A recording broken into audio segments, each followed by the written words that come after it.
Welcome to this week's episode of Diary of a Ghost Hunter. This week we have got a load of stuff to talk about.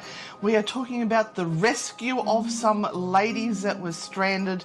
We have somebody reaching out about equipment to use in regards to contacting the dead.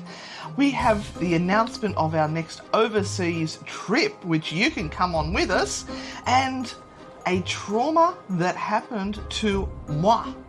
Find out more this episode. Welcome to the Diary of a Ghost Hunter podcast with your frightfully good hosts and paranormal investigators, Anne and Renata. Join the chaos weekly as we tell you what has inspired us, what cases we're investigating, what is driving us round the twist, and the true horror of what goes on in the background of being a ghost hunter. This is a frightfully good production. Hey, Anne. Hi, Renata. Oh, isn't it great to be back here? It is. Another huge week It's in the paranormal world. It's as hot as hell. It's Hades outside. It's absolutely Hades. Autumn is delayed in Australia. Yeah. Wherever you are listening, autumn is delayed in Australia. It's supposed to be autumn now. It is not. Yes. We're up to 34 degrees. It is, at the moment, 6:20 in the evening. It's hot. It's just, and look, I feel like we get on here each week and we complain about the heat, but we're now sort of 2/3 of the way through March. I know. And it's got to be there a short is winter. no sign. There's no sign of autumn. Anyway, but Yes. that's not what our traumas. We've had a couple of traumas this week. We had a lovely tour this weekend. It was beautiful. Out in one of our most favourite places, which is Gloucester. And in this particular tour, one of our lovely grand poobahs, Lisa, was going to join us, and we picked her up from the train station. But there was a bit of trauma before we could even pick her up. Yes. And Emmy saved the day. What happened, Renata? Lisa got a little bit discombobulated, and by the time she came off the coach, she had lost her mobile phone. And so she arrived at Central and had to bail up some stranger and ask them to use their phone so that she could speak to someone, because she knew that Anne was coming to pick her up. Yeah. And she had none of our phone numbers because they were all on her phone, but she did have Emmy's phone number on her watch. So she dug that up. I'm very sort of impressed with her thinking out of the box to look up her watch. Got hold of Emmy, our PA, and Emmy got on to us, and between that little short conversation she had, managed to get us organised to pick Lisa up. So we got her in the car eventually, and she was quite calm about the fact she'd lost her phone, and they started the process of trying to track it down, and there was good news on that. It was found, and there was a lovely gentleman that returned it to the Newcastle interchange for her to pick up. So she's now been reunited with her telephone, so thank you to that person that did that for her. But that wasn't the end of our traumas, was it? No. No, 20 minutes out of Gloucester. Yeah, we'd gone past Stroud. We're out in the country. We're out in the bush. The Australian bush, where there is no freaking signal on your phone whatsoever. No. And then we hear this weird noise. We're going, what the hell is that? What was it, Renata? It's a flat tyre. Yep. It was very flat. It was completely flat. So yeah, we thought we'd be brainy. You know, Yep. 3 women. Yep. We got out of the car. We thought, we'll sort this out. I've changed tyres before. It's not a problem. I was quite happy. I emptied out the boot of all the equipment. Yep. Sorry, the 35-degree heat. I emptied out all the equipment to the side of the road, and then I pulled up the mat, and then I've sort of wrangled the spare tyre out, and I've got the jack out. It's never been used. I haven't changed a tyre, mind you, since I was 17, and that was like, maybe 15 years ago. Right. Yes. Maybe. And what happened next, Anne? Yeah. What happened next? Look, I know that there is a part of the car that you're supposed to put the jack underneath, the jack point, to where is a structurally sound point to jack up the car. So I'm lying there on the ground, I'm putting a hand underneath, I can't feel anything. There was a couple of divots there, but it was all plastic, and I thought, we can't put it on plastic, it's just going to crack and bend and break. So I'm feeling it. In the meantime, there's cars driving past, looking at us on the side of the road, and I actually got the idea to get the camera out on my phone and sort of put that underneath the car, so I'm looking at it. There's nothing there. I couldn't find anywhere that a jack would safely go. In the meantime, we tried to Google it. Yeah, we Googled it, and what did you do? I actually downloaded the whole service manual for your book. But the problem was it was 279 pages and the font size was 0.1. Yeah. And it was a matter of flicking through each individual page trying to find it. But you also had time to do a quick live on Facebook going, we're stranded! We've got 3 ladies trying to change a tyre! And I'm going, oh, Jesus. And then, of course, people have seen the fact that we're stranded. Yeah. And Brooke and Chris ring us up, who had got to Gloucester already. They were 20 minutes ahead of us. And they've gone, do you want us to come back and help? And at this stage, we're getting a bit hot and bothered, and I can't find the jack point. We're trying to Google it to find YouTube videos, because normally there's a YouTube video about everything, and there was nothing. So they decided to come back and help us. Thank you. But then this little tiny Daihatsu Charade pulls up, and these lovely people get out of the car and they say, do you need a hand, ladies? We go, yes, please. Well, you know what? Yeah. I am normally an independent female that will tackle everything, but I was at a loss. We had no internet there to be able to really stream anything of value. Renata found one point on the side of the road. If she stood there, she could get some signal. I was doing the whole dance of putting the phone out everywhere, trying to get signal. So I thought, it's a bit like that joke where they talk about, the flood waters are rising, and God, why didn't you save me? I drowned. And they said, well, I did send you the rowboat, the canoe, and the helicopter. You turned them all down, saying God was going to come and save you. Anyway, that's another joke. But I thought, I'm not going to go through that list. I'm going to accept the first person that comes along. So these beautiful people. Now, can you remember their names? We did write it down. Yes, Natasha and Trevor. Natasha and Trevor, thank you for saving us. So the first thing they said is, have you used that jack? And I said, no. He said, don't. It's useless. Those sorts of things are useless that come with the car. So he got his jack out. He got his wheel nut tighter, wheel brace. And then he's changed the tyre for us. And he had trouble finding the jack point as well. And I then took the spare tyre to put it into the boot of my car, and it doesn't fit in the hole. No. The flat tyre. It's too big. And also the spare tyre, you can only drive at 80 kilometres. And these roads are in horrendous conditions with the potholes. And they were saying to us, just be careful, because if you get another flat, which people get flat tyres along these roads all the time, so I think we've been quite lucky that we haven't. But I do know why we got a flat. Because some smart ass in the car said the F word. In jest. And we all said, don't say the F word, Renata. You know what happens when we call in the winged creatures, start with F, and we all had a laugh. It wasn't long after we had a flat tyre. So just warning you guys. So tyre change, couldn't get it back in. So Brooke and Chris then turn up. We loaded our flat tyre into the back of their car, and they've been transporting our tyre around. And then they had to follow us out to Copeland for the gold mine ghost tour, because if my car died, or that we got another flat on the way out there, we would have been up Poop Creek with no paddles whatsoever. We would have had to abandon the car and then walk to a place where we could get signal to call the NRMA. But I don't know what they're going to do unless they bring a spare tyre. Oh, you'd be waiting for hours for the NRMA out there. Yeah, and it'd have to come from Raymond Terrace. Yeah, they'd have to bring the tyres with them. But we did it. We got out. We did the tour. It was fabulous. Great bunch of people. We really enjoyed their energy. And we got back to our motel. and we stayed the night. Oh, we slept like the dead. We were tired. Poor Lisa didn't sleep too well.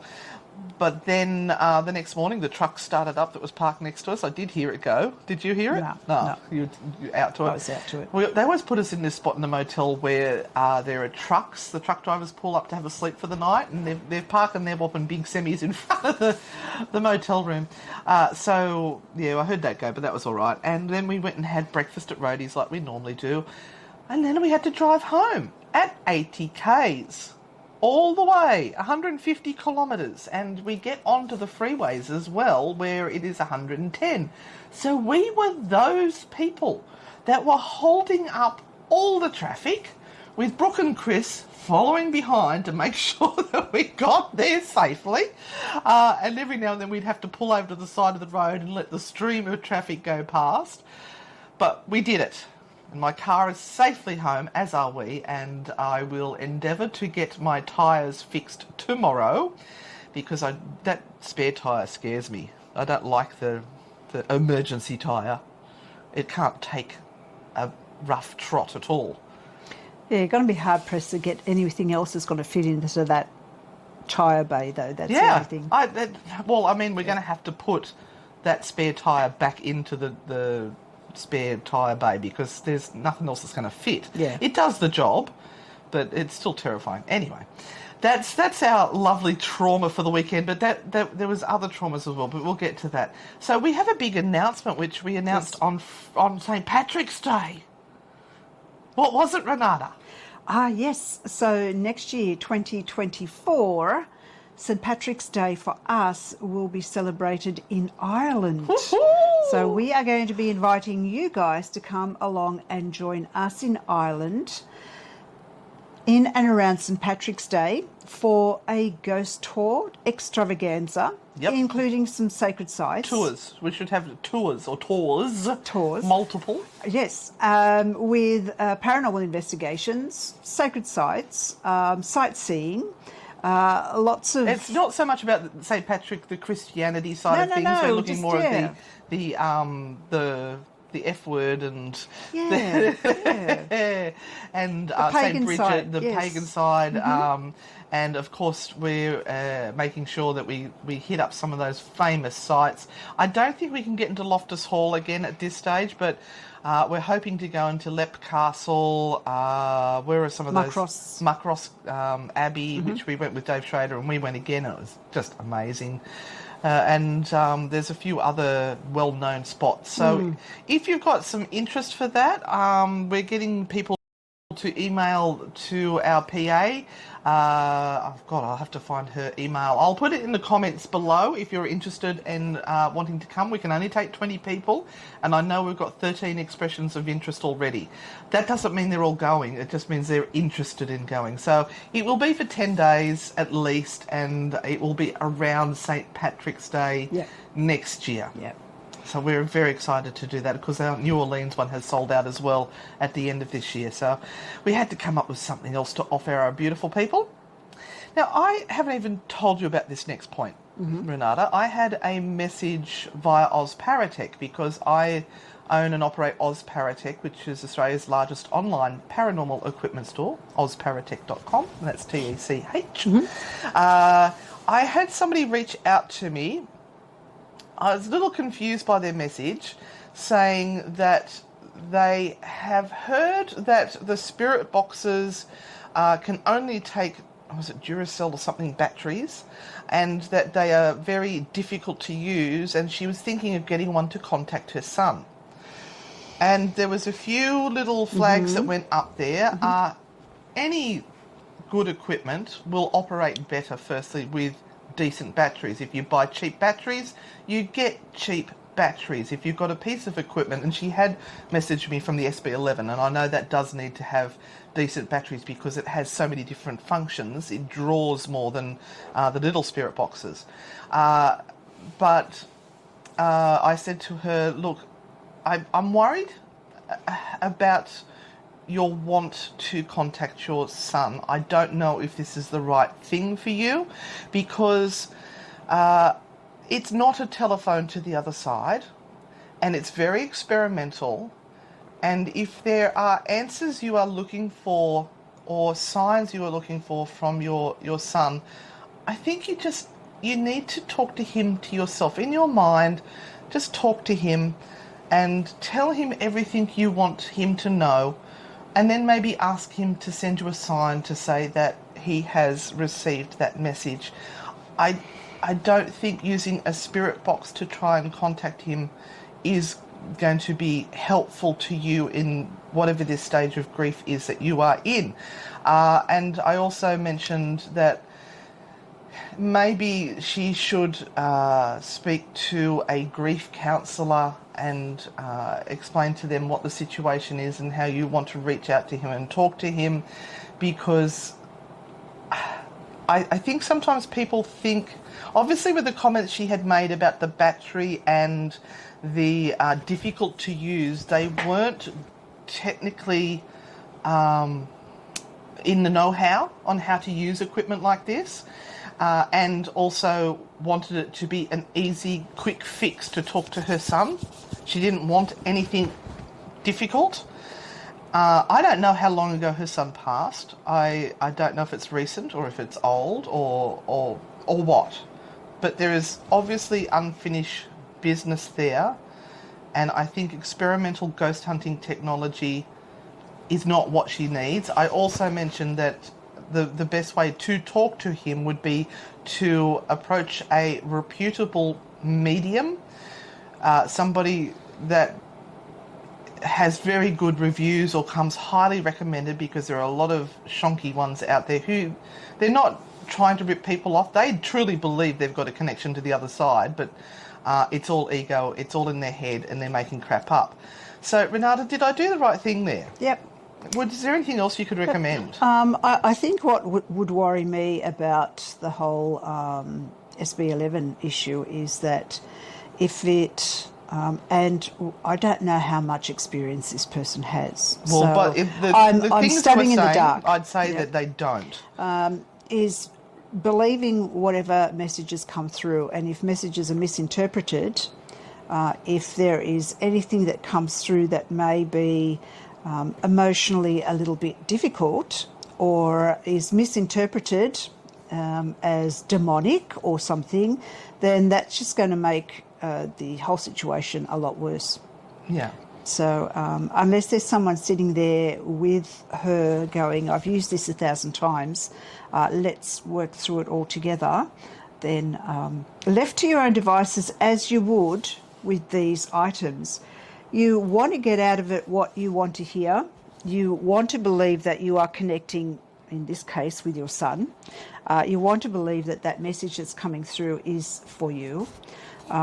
If something comes out of it that you're not totally prepared for, or you do misinterpret it, then it can go badly wrong. Yeah.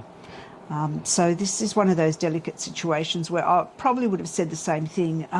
Look at contacting the most reputable medium that you have in the area where you live, and take that first step. That's not your mate who says, oh yeah, I can talk to spirits. That you need someone who doesn't know you, that will not be influenced by what they already know about you.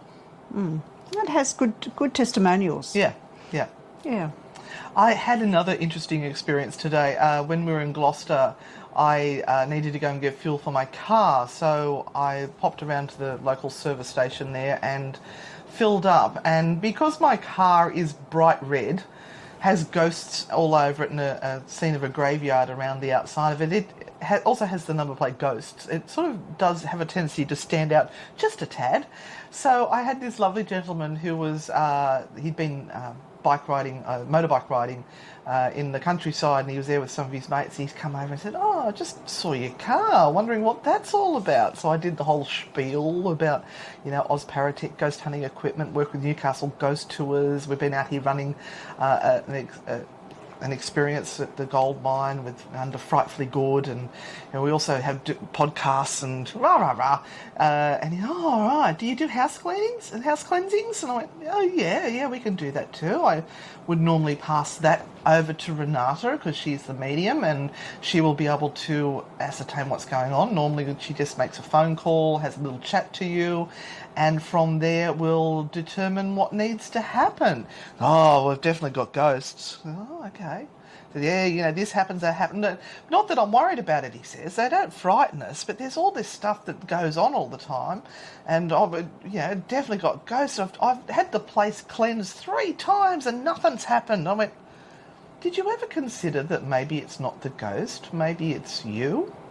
Maybe there is something that is trying to get a message to you, and you clean them out and then they come back because they still haven't got their message through to you. And he went, oh, didn't think of that. And I said, also, what is it you're seeing? They said, we see a shadow standing at the children's bedroom door, and they just sort of looks at them and wanders off. And I go, oh, okay. Maybe that's just a residual thing. Maybe whoever used to live in that house before you used to go and stand at that bedroom door to check on whoever was sleeping there at the time, and then moved away on their own. Because, as I said, they weren't frightened at all. And he went, oh. I said, yes, there's no intelligence there. It's just like playing back a video. It's just that shadow figure that is there from a time gone by. And in certain elements, when it's all right, it will just trigger that replay and it will pop up there. Went, oh, okay. So I gave him our card, and you might get a call from him. Right. But I just like the idea of not doing the whole, you must have something evil in the house, we'll have to come out and charge you $500 to cleanse it, and we'll do a smudging. We'll get it out of there for you. And just to give him some other options to think about. Yeah. Look, I totally agree. There are most people kind of consider anything to do, and this is the funny thing about it. Ghosts are okay as long as they're not in your home. Yeah. As long as they're out there, we can handle all the movies, all the video shows, all the everything on Discovery Channel. You can throw it as demonic as it can be, as long as it's not in my house. And it's like, not in your face. yeah, okay, but this happens in homes all the time, and it's not always the same type of scenario that you would see on TV. Actually, probably 99.9% isn't the scenario that you would see on TV. And really, that's what we try to get across with parents with children too, who are into all of this. When they're sitting watching it on a screen, it's very interesting and exciting. But when you are in the location and there is no TV screen, you're actually there. Yeah. It's a very different sensation. Yeah. Now, we're going to finish up with one last trauma. Yes. I am missing something. Mm-hmm, you are. I am missing something from this time last week, but I'm feeling much better. What happened to me, Renata? Oh, thank goodness. Thank goodness. Well, and look, it's an anniversary. It's an ongoing thing. This has been going Full on old age? for a year, really, hasn't it, since the first time? Well, that was the other one. This is a new one. Oh, okay. All right. Okay. Well, you are now missing one wisdom tooth. You are less wise than you were last week. Sorry. So I had no idea what was going on. Like, I had COVID, even though we didn't test positive. Then I had sinus infections, which was all this pain that was going on. And then that cleared up, and I still was in all this pain. And I'm going, I don't know where it is. But have you heard of the crack finder? Yes, you have told me about the crack finder, but maybe some of our listeners have not ever heard of the crack finder. A rip-roaring technological tool that I have discovered. I finally went to the dentist because I knew it was one of these teeth. I could feel the pain in there, and I went to the dentist, and there was the whole trauma of I turned up at the wrong dentist. I went to Pacific Smiles at Charlestown instead of Katara.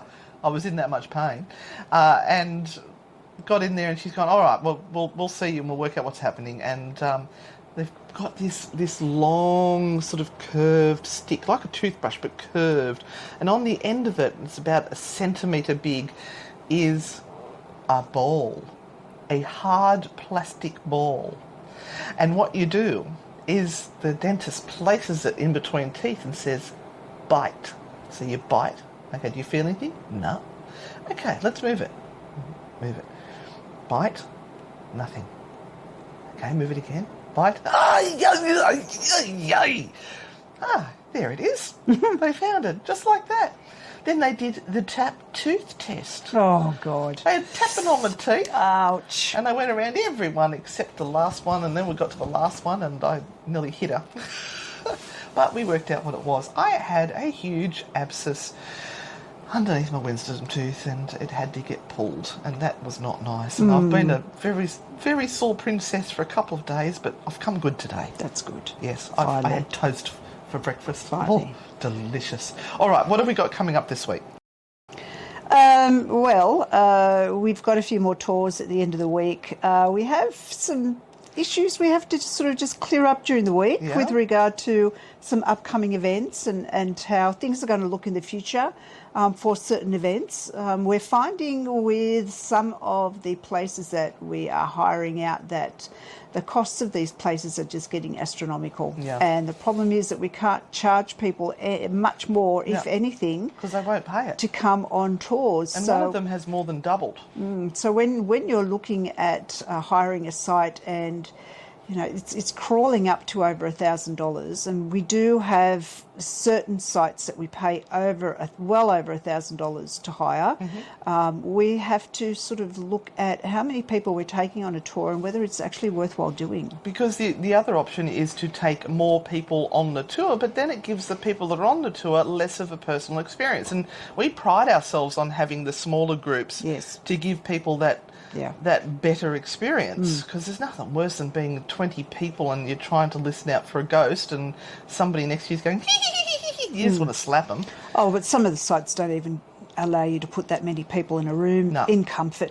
No. So there are a few things that need to sort of be sorted out as time moves on. Yep. Like I said, we've got a few tours this week. We have a séance as well this week, and some more recordings. Yep, more recordings. Don't forget to check out our new offering on YouTube, which is Seriously Weird. We'll have another story going up this week as well. And keep watching us, follow all the stuff we do. Join us on the Frightfully Good Family page, which is a group on Facebook.